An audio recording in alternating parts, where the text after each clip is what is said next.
Welcome to the Powerful Marketing Tips Podcast, created for overwhelmed business owners who want to build, run, and organize their marketing for good. And here's a brief overview of our guest.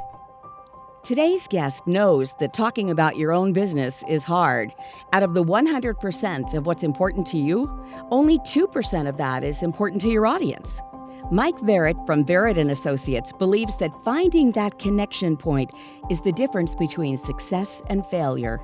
Mike has spent more than 25 years in the brand marketing business, and the hallmark of his career is his ability to understand an audience. Now he shows businesses how to talk more about themselves to their audiences to get them to say, "Tell me more about what you do." In the interview, Mike shares his expertise on how to create the elevator pitch for your business. Enjoy.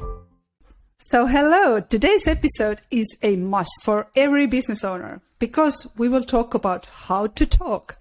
And we all talk every day. A lot, even too much, I suppose. But it doesn't mean people are interested in what we say. So today we will discuss how to talk about your business to your audience to get them to say, "Tell me more about what you do." And it's my honor really to welcome Mike Verret here so we can all learn from him together. Welcome. Thank you so much for having me. I'm glad to be here. Great. So please tell us a little bit about your own journey. I know you have been in marketing for decades, I think, and you have also worked with some great and very well-known brands. So how did you discover that passion for yourself? Yeah, it's definitely been an interesting journey. About 25 years in the marketing and advertising space. And the last 7 of it was with Hasbro Toys and Games. So I was exposed to this corporate environment that was foreign to me from the agency world.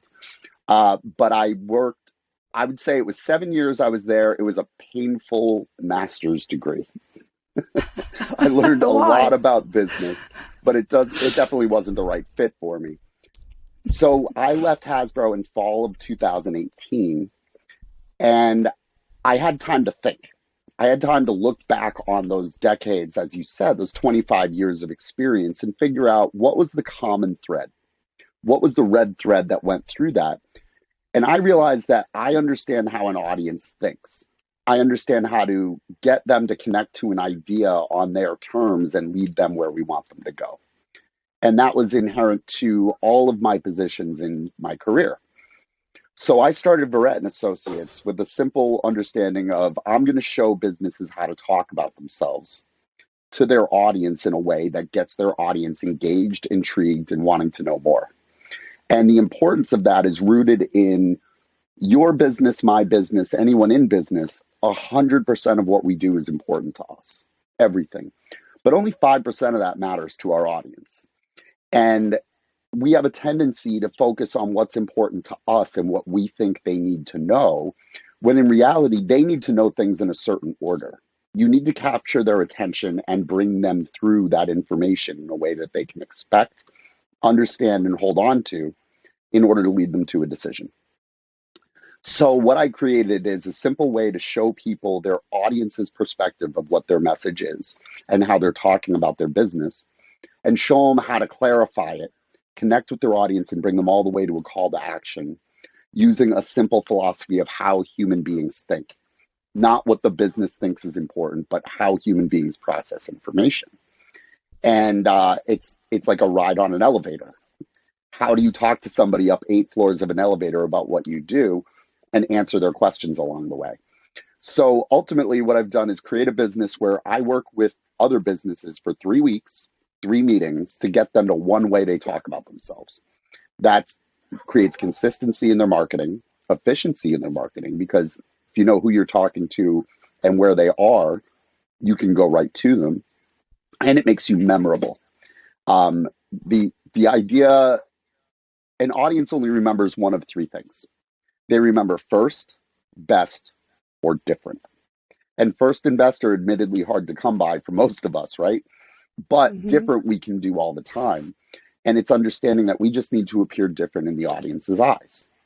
It's not about dressing like a clown and holding a sign and dancing on the street corner. It's about what appears different to them in the moment that they're searching for their services.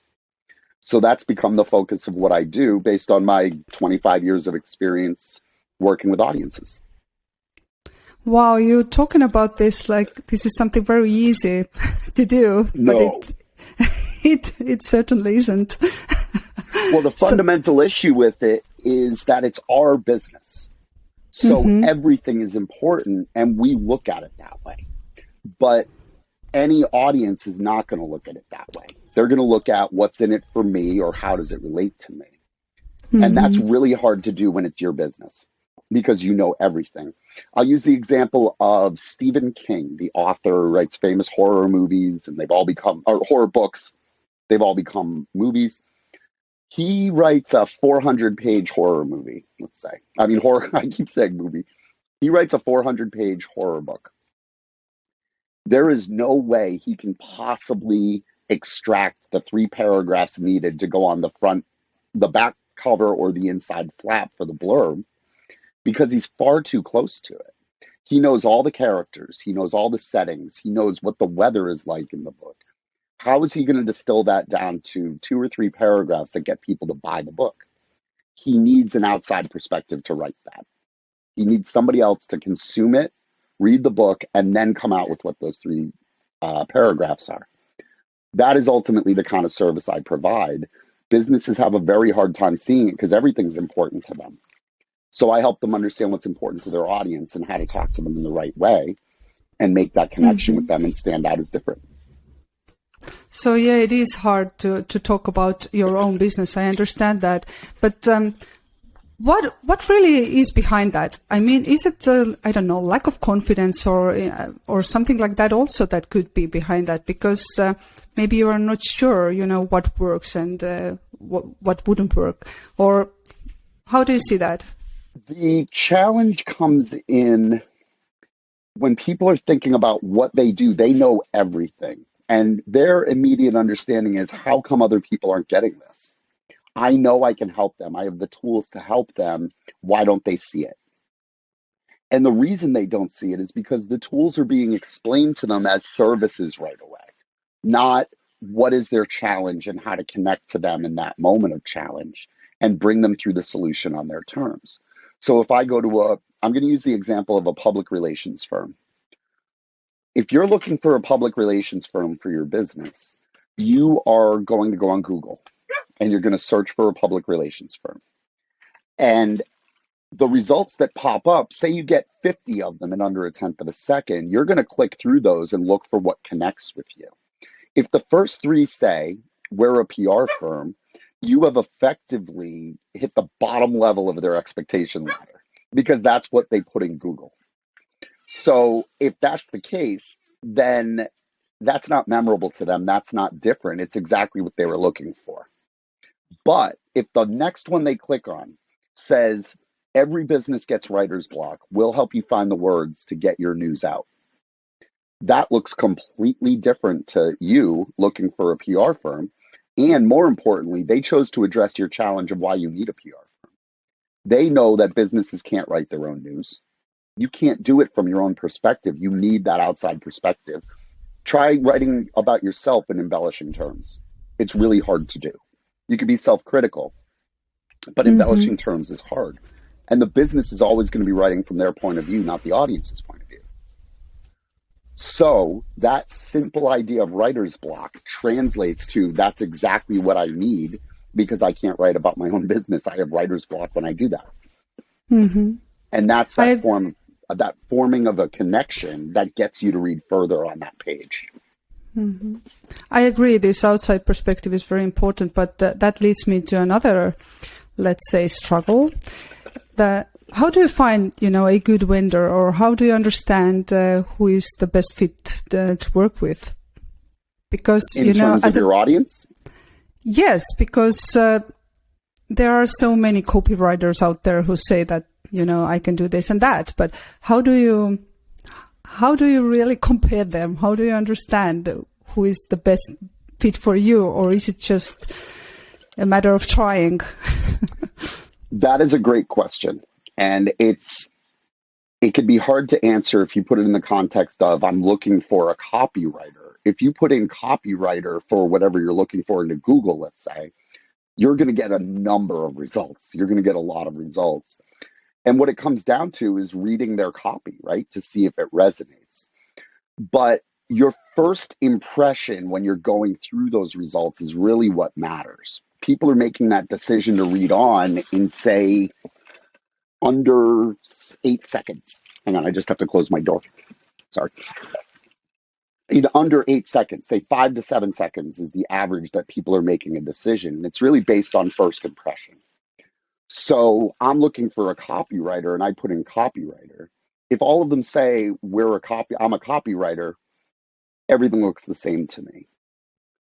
But if one speaks to me about the importance of word choice and how it relates to my brand, like your first words out of your mouth or your first impression, those better be good. Now they're attaching to what I'm looking for because that's what my need is.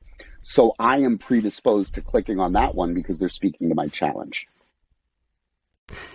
And there is only one chance for the first impression, right? Yep. I mean, if you go to a website and click on it and you're not intrigued by it, why would you remember it? Yeah, I know, I get it. So, but let's talk about elevator pitch, since you already mentioned this yourself. Yes. So, okay, one thing is to look for a copywriter, but elevator pitch is even, let's say, even more delicate or more important, that you want it to have perfect, right? Right. Where should you start? Well, please, I don't know, walk us through some actionable steps we can do, I'm going to stick with the PR firm as our example because everybody understands what a public relations firm is for the most part. Mm-hmm. So it's an easy translation. Yep. First, let's address the elevator pitch and what people think it is and how they use it. And the easiest example is, say, networking or meeting somebody and they say, what do you do, right? There are two ways that people tend to answer that question. One is, if I work for a PR firm, I may say I'm a PR executive. And no matter what comes out of my mouth after that, the person I'm talking to is going to remember Mike and PR firm. That's it. Because we tend to dumb things down to keep them in our brains. There's not enough room up here. So that's what they're going to take away. And it's the first thing out of my mouth. I've basically told them what they need to know. And it's not anything new or interesting. Why would they ask me more, right? So I basically could say, so what do you do at that point? I really haven't had the chance to talk much. I've just said I'm in PR. The other side of that, excuse me, is people will try to say everything that they do on the first floor of that elevator. When somebody says, so what do you do? And a lot of times it sounds like I help businesses get their news out by providing this to get this to have this kind of effect. And he tried to tell me everything in 15 seconds. And I don't know what to hold on to. So I take the idea of that quick elevator pitch and sort of disrupt people's thinking on it by explaining that your elevator is 8 floors. And it starts with what do you do? But your objective is just to get to the next floor and get them to ask the next question. So let's go back to PR, for example. My first floor is about connection, creating that need to say, tell me more, or I'm intrigued, I want to know more. If we're on an elevator and you say, so what do you do? I'm in PR, but I say I make news. You don't know if I'm a reporter or an unruly celebrity in the gossip column or PR. Tell me more about making news is what I'm trying to elicit there. If I could do that on the first floor and get you to the second floor, you say, tell me more. My second floor is about my audience and what they're going through, their challenge. And I want them to ask, so how do you help them? So I could get to the third floor, which is my solution. And from there, they ask, well, how does that work? And my fourth floor becomes my process for how I arrive at that solution. And the fifth floor is what services do you provide? Those services can now hang off of that process and have context to the process. Sixth floor, how does it benefit me? Seventh floor, can you prove it? Testimonials, case studies, social proof. Your story, your qualifications are there. And finally, the eighth floor is, what do you want me to do next? Can I have your card? Is there a way to get in touch with you? If you invert that thinking, or those questions, like it's going up an elevator, invert it so it's coming down. That's the way human beings would ask questions to elicit information. So what do you do? What does that mean? How do you help them? How does that work? What services do you provide? What do I get out of it? Do you have proof to back it up? Let's talk more. That's it. It sounds very easy. It sounds very easy, those 8 floors, to be honest. But we don't think of that way because it's our business, and that's the challenge. We think we have to tell them about services. We think we have this unbelievable feature or benefit that they're going to get. But the truth is, we've got to get them attached to the meaning of that first and why it's important to them. And a lot of businesses think in terms of, what problem am I solving for my customer? We'll call that need state. Picture need state on an X and Y axis graph, just one point plotted on a graph. There's no context to it, right? There's no other points. There's no lines. Most businesses are going to say, what is the need state? What does that point mean? And then they're going to say, okay, we have your solution, and it's leaving, like imagine a line drawn from that dot. What I'm interested in, and what the audience is interested in, is how I got to that point. So let me guess, you have writer's block because you're trying to get your own news out, right? That's why you need a PR firm. Well, we'll get you out of writer's block. That's the intelligence of it. That's the logic of it. If you could talk to them about how they got to their need state, you're relating to them immediately. And I'll give you an example. If you could relate that to them in ways they understand or can relate to in their mind, it's fantastic. Because here's what happens. We put out at Hasbro Toys and Games, we put out a benign request to an agency saying, we want to increase our presence on social media, both paid and organic. That's like something that comes down from a director to an assistant manager type of thing. This agency came in and they put that on the screen behind him, the guy who's presenting, said, this is what you gave us, but let me tell you what it means. He takes out his phone and starts going like this. Does anybody recognize this behavior? And it was very clear to all of us scrolling through Instagram or Facebook or something. How many of you recognize this when your thumb stops moving? Why does that happen? Like, because I'm scrolling through social media and something caught my attention. That's what we're trying to create. We're trying to stop the scroll with your content. He related our benign challenge to us as something that we know and do all the time. We were 100% aligned with him. Then he explained how he would solve it and showed us case studies of work he's done that's similar. He won the business in a heartbeat. He related it to us. He showed us how he would do it, and he showed us it works. We were captivated. Now, every other agency that came back that day, there were 4 of them. We sent it out to 5. The other 4 came in and gave us their capabilities presentation for their agency. I'm sitting there thinking, do you think I didn't look you up online first? Do you think I don't know all of this? We gave you a challenge. We invited you to come in and talk to us. We probably know a little about you. But they chose to spend 35 minutes each or half an hour each taking us through their agency, where they have offices, where their accolades, what are their core values, what is their mission statement. I don't care. They don't know their audience in that case. I gave them what my challenge was. I want them to come in and talk to me about that challenge. So it's all about there. So it's all about really knowing your audience. And knowing how to relate to them, right? And how to relate, because I'm just right now thinking as you talk, because those 5 floors or steps seem so like obvious, right? But still, especially if you have more product or service groups, you should take your focus to something. But we don't do that because we want to sell everything to everybody. But we all know that if you talk to everybody, you end up talking to nobody really. Exactly. And I'll give you an example of let's say a coach, like an executive coach even. They are operating from a place where they know what they can do for executives in leadership who need help. And they will be prone to talk about how they do it. Meaning, what would somebody experience working with you? They talk about their qualifications, their techniques, their system, their process. But that's what every coach is talking about. Here's what I do.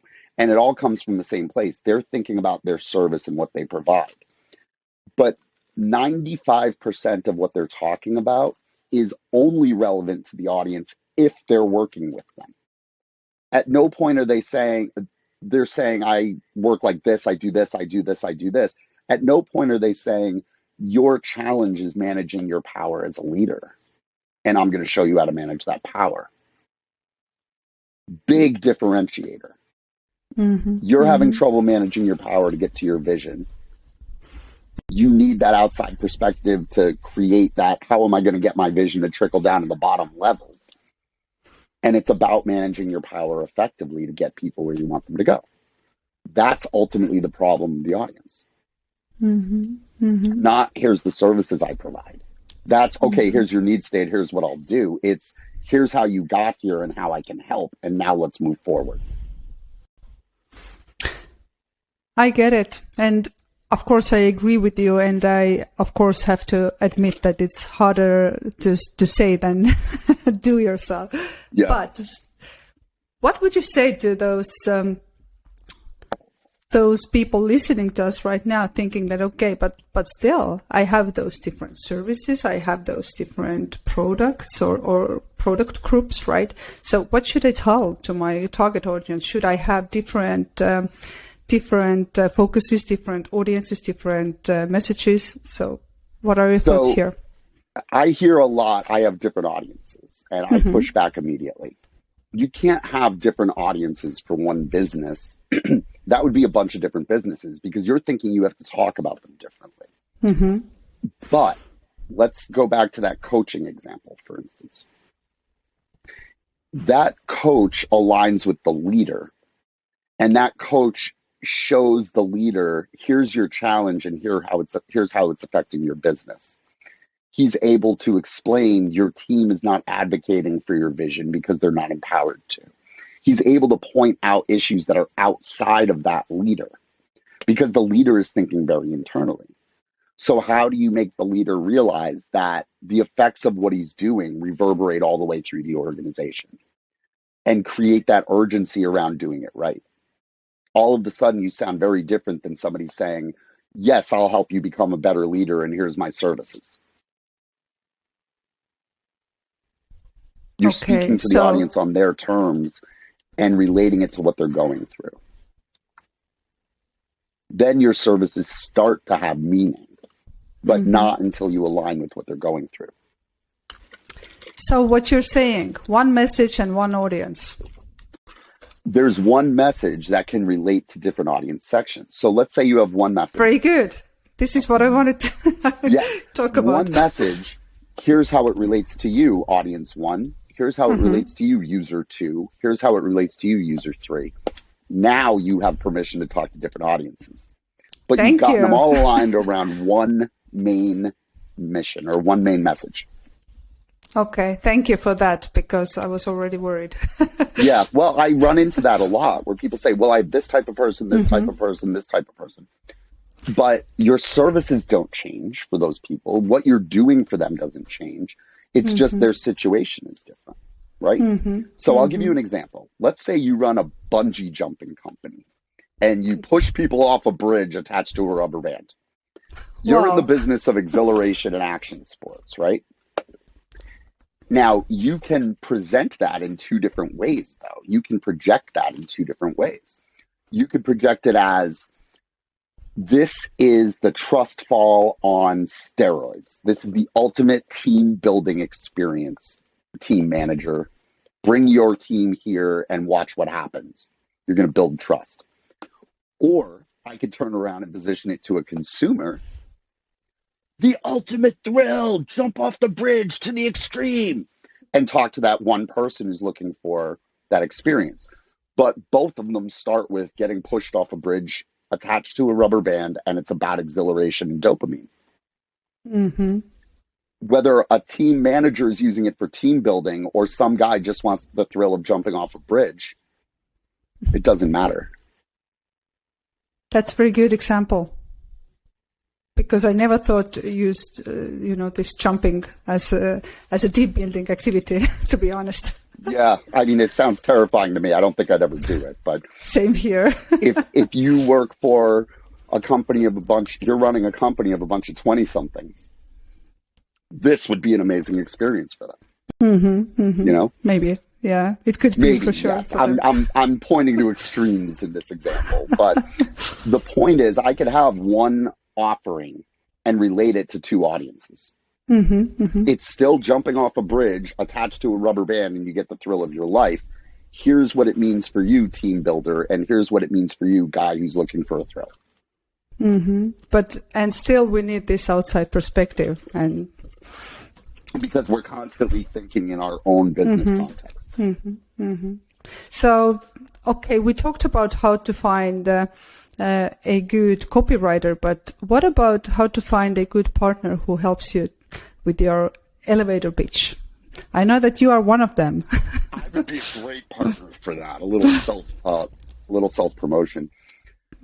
But at the output that you're looking for is not unlike somebody who writes a book and sends it to an editor. That book is going to come back 30% lighter to the writer because the editor is going to be looking at, I'm writing how I think and how I see, and I'm just typing away. I'm pouring my mind onto a page. The editor's job is to make sure that my mind dumped onto a page makes sense to an audience.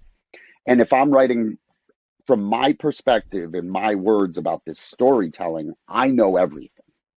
I don't know how to connect that necessarily to the outside world. So having an outside perspective, like the editor is going to look at it through, okay, what does the book need to look like? Not what are you thinking right now? So anytime you have the opportunity, if you create how you want to talk about yourself, the best thing you can do is bounce it off of other people and say, does this resonate? And try it out, because your best advice or your best guidance is going to come from a third party, from an outside perspective. Unless you have the ability to have an out-of-body experience, it's hard to do on your own. I agree with you here. So I really much enjoy this topic. And but before we wrap up, please tell us, where can people find you if they now want to reach out? I know they do. I exist on LinkedIn. Search Mike Verret and look for me looking like this. It looks like a cartoon picture with the butterfly. And my website is verretassociates.com, VERRET. But I am in the midst of launching a course. And it is essentially how to build your pitch, how to talk about yourself, video and worksheet based. And you can find out more about that at my website as well. But absolutely, if anybody's looking for help on this kind of stuff, what I sell is a free 30-minute phone call, a complimentary clarity call to talk about your business. And more often than not, I can offer an insight to you that'll help on that call. So I just encourage people to reach out and set up time and let's talk about what your challenge is. I guarantee you the challenge is coming from you being in your head and not what you're doing is unclear. It's just a question of scooping out of your head what needs to be shown to the audience. That's the intent of the course. That's the intent of how I work with businesses. But that it all has to do with perspective. We're always too close to our own business. Yes, we are. So thank you. I really encourage everybody to set up this meeting with you. Even 30 minutes can be, eye-opening and inspiring for sure. So my brand promise is I at least won't be boring. That's very good. So, Mike, tell me, if you were now to wrap it all up, what we talked here today, what would you say, as a last thing to the listeners here today who are thinking, about their elevator pitches right now? The most important thing to think about is search what you do on Google. Look at what everybody else is doing and figure out how to not look like them. It's that simple, because invariably everybody's dealing with the same challenge. We are a PR firm. We have these services. Our job is to go out and sell these services. If somebody's looking and they see a bunch of options and one stands out to them, they're far more likely to follow through and read more on that one. That 5 to 7 second impression is important. to It get them to is. read on your website when they're searching for you. So look at your competition. And if you sound just like them, you're going to appear just like them. That's That a goes good back to that advice. idea, first, best, or different.